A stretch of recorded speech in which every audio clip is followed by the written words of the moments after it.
តើអ្នកធ្លាប់មានអារម្មណ៍ថាពេលខ្លះជីវិតយឺតពេកទេអ្នកខំប្រឹងរាល់ថ្ងៃប៉ុន្តែលទ្ធផលមិនទាន់មកដល់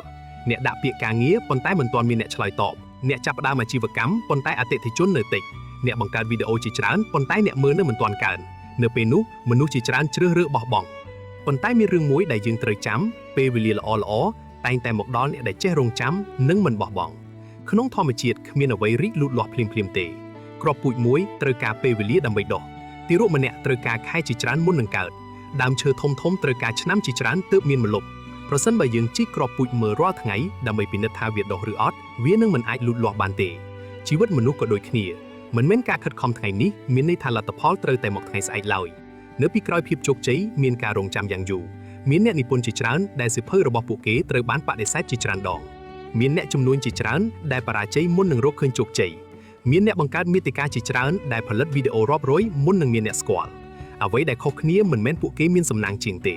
ពួកគេចេះរងចាំពេលវេលានិងបន្តធ្វើការដោយមិនបោះបង់ការរងចាំដែលមានតម្លៃគឺការរងចាំដោយបន្តអភិវឌ្ឍខ្លួនរៀនជំនាញថ្មីអានសៀវភៅហាត់ប្រាណធ្វើការងាររបស់អ្នកឲ្យកាន់តែល្អ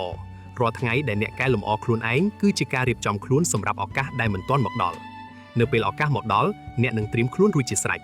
មនុស្សម្នាក់អាចជោគជ័យនៅអាយុ20ឆ្នាំអ្នកផ្សេងទៀតអាចជោគជ័យនៅអាយុ40ឆ្នាំមិនមាននរណាម្នាក់យឺតពេកទេបើគេមិនឈប់ដើរកំហុសធំបំផុតគឺប្រៀបធៀបជីវិតរបស់អ្នកជាមួយអ្នកដទៃអ្នកកំពុងដើរលើផ្លូវរបស់អ្នកពួកគេកំពុងដើរលើផ្លូវរបស់ពួកគេគោលដៅដូចគ្នាមិនមានន័យថាត្រូវទៅដល់ក្នុងពេលតែមួយទេជំនួសឲ្យការត្អូញត្អែសុំសួរខ្លួនឯងថាតើថ្ងៃនេះខ្ញុំបានរៀនអ្វីថ្មីតើខ្ញុំបានប្រសើរជាងម្សិលមិញដែរឬទេតើខ្ញុំកំពុងខិតជិតគោលដៅមួយជំហានទៀតឬអត់ជោគជ័យមិនមែនកើតឡើងដោយសារថ្ងៃតែមួយទេវាកើតឡើងពីការខិតខំតូចៗដែលធ្វើជាបន្តបន្ទាប់ប្រសិនបើអ្នកកំពុងរងចាំអ្វីមួយសូមកុំអស់សង្ឃឹមប្រហែលជាពេលវេលារបស់អ្នកមិនទាន់មកដល់នៅថ្ងៃនេះប៉ុន្តែវាអាចមកដល់នៅថ្ងៃស្អែកឬខែក្រោយឬឆ្នាំក្រោយសំខាន់បំផុតគឺកុំឈប់ដើរព្រោះអ្នកដែលបន្តដើរទោះយឺតប៉ុណ្ណាក៏នៅតែទៅដល់គោលដៅសូមចងចាំពេលវេលាមិនដែលភ្លេចអ្នកដែលខិតខំឡើយចូលអត់ធ្មត់បន្តរៀនបន្តធ្វើហើយថ្ងៃមួយលទ្ធផលនឹងនិយាយជំនួសអ្នកសូមអរគុណសម្រាប់ការទស្សនាប្រសិនបើអ្នកចូលចិត្តវីដេអូនេះសូមចុច like share និង subscribe ដើម្បីទទួលបានវីដេអូល្អបន្ថែមទៀត